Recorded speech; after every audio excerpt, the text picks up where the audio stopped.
Como eu disse a vocês, nesta sequência de política monetária, a gente vai comentar um fato interessante. Eu coloquei o tópico aqui, o governo e a produção de dinheiro.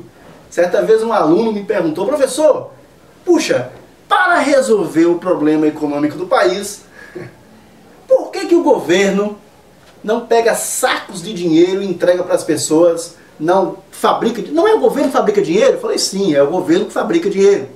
Ok? A Casa da Moeda fabrica dinheiro.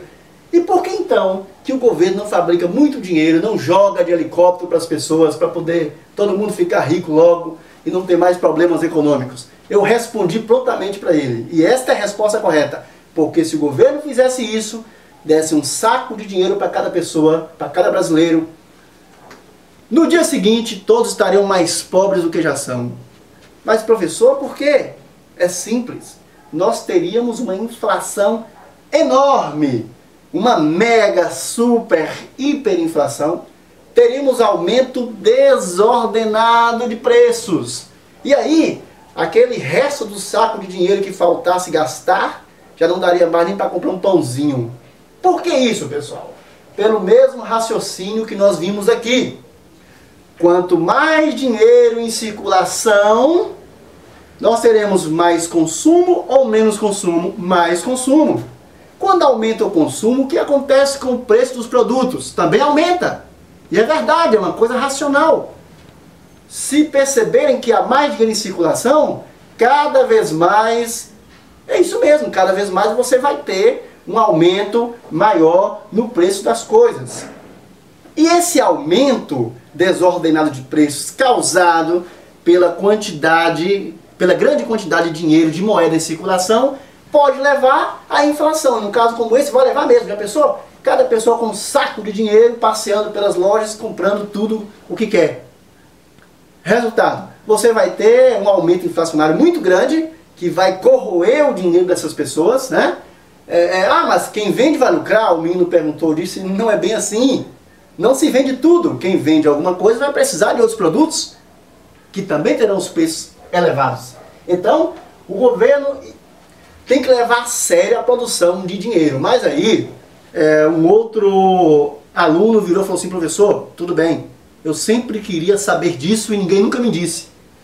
E concordo com o senhor, realmente muito dinheiro em circulação, o governo jogar dinheiro de avião para todo mundo vai acabar com a economia. Mas professor, então, a pergunta é a seguinte, quanto de dinheiro o governo deve produzir? Aí sim, esta deveria ser realmente a pergunta ideal. Quanto de dinheiro o governo realmente deve produzir? A gente não vai adentrar muito nisso aí.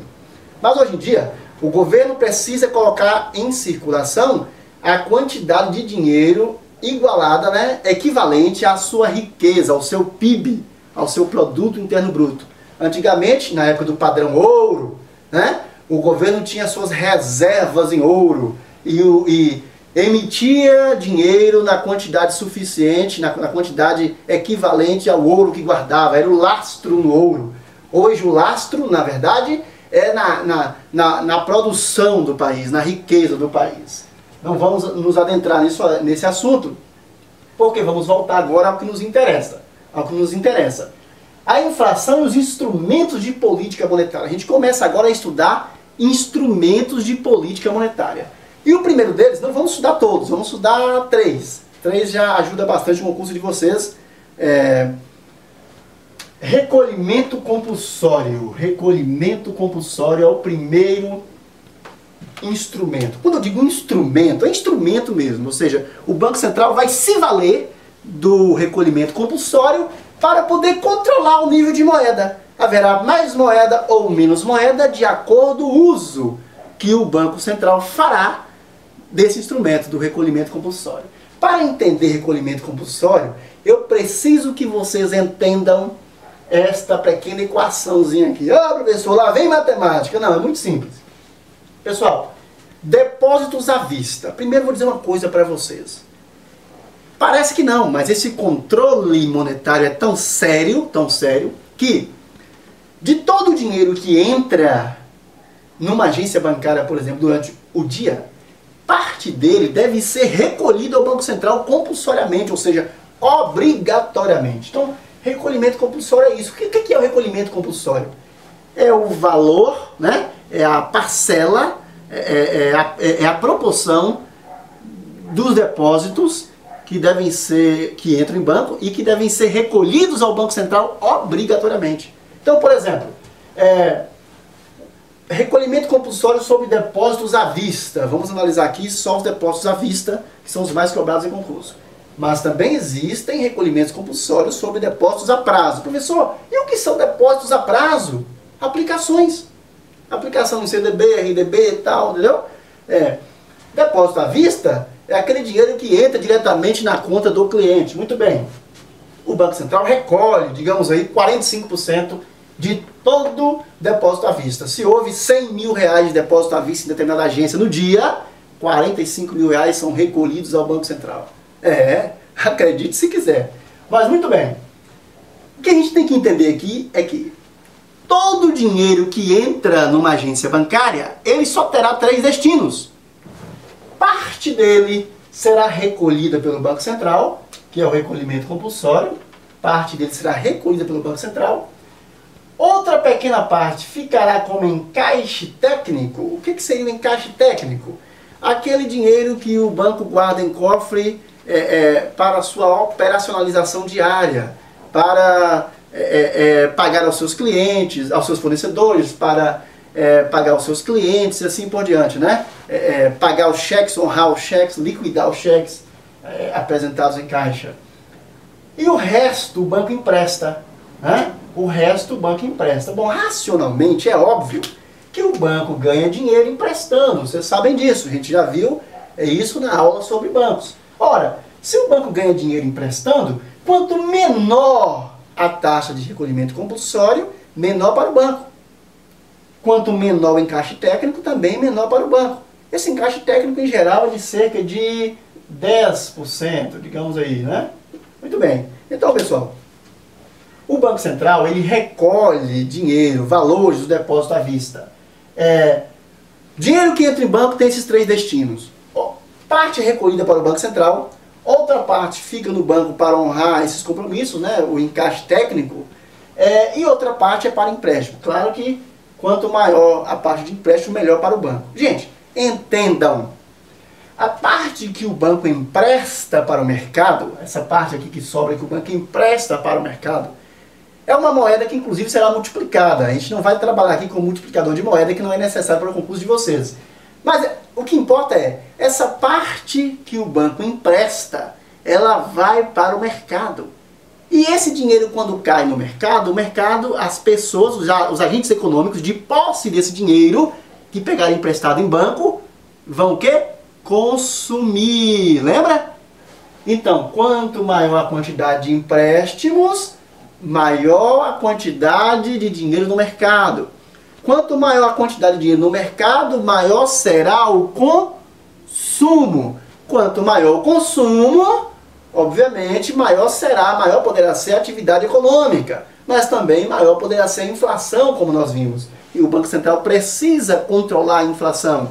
Muito dinheiro em circulação pode levar à inflação. Trabalhando aqui apenas com política monetária, né? Como eu disse para vocês, ceteris paribus. A gente vai manter todas as demais políticas constantes e trabalhar apenas sobre a influência da política monetária aqui para facilitar o estudo, né? Bom, isso quer dizer que o recolhimento compulsório é sim um instrumento de política monetária. Ele é um instrumento de controle do nível de moeda em circulação. E como é, professor? Já está óbvio aqui, né? Como é que o Banco Central vai controlar o nível de moeda se ele optar pelo recolhimento compulsório? Em geral ele usa todos eles, né? Em determinada proporção. Porque cada um tem algumas particularidades, como eu vou dizer para vocês. Uma das particularidades do recolhimento compulsório, por exemplo, é que ele não é imediato, né? Faz o recolhimento compulsório, aumenta-se hoje, digamos que o Banco Central aumenta a taxa de recolhimento compulsório a fim de frear o consumo, e vai frear mesmo, porque se ele aumentar o recolhimento compulsório, haverá menos dinheiro para o banco emprestar. Isso aqui é uma equação, né? Esse valor tem que ser, o valor do primeiro membro aqui tem que ser igual ao valor do segundo membro, que é a soma de tudo isso aqui, né? Então, se eu aumento o recolhimento compulsório, né, mantendo o encaixe técnico constante, a mesma coisa, eu, na verdade, terei que reduzir o valor para empréstimo. Vou explicar melhor. Basta que entenda o seguinte, pode esquecer a matemática. Entenda que, se o Banco Central aumenta o recolhimento compulsório, digamos que ele aumente de 45% para 55%, o que acontece? Haverá menos dinheiro para emprestar. Havendo menos dinheiro para emprestar, haverá menos dinheiro no mercado, menor será o consumo. Menor sendo o consumo, os preços tenderão a cair. A demanda pelas mercadorias será menor e os preços tenderão a cair. Quando os preços tendem a cair, poderá haver um equilíbrio da inflação. Então, o recolhimento compulsório, ele pode ser usado, ele é usado, em verdade, pelo Banco Central para controlar a inflação, para controlar o nível de moeda em circulação.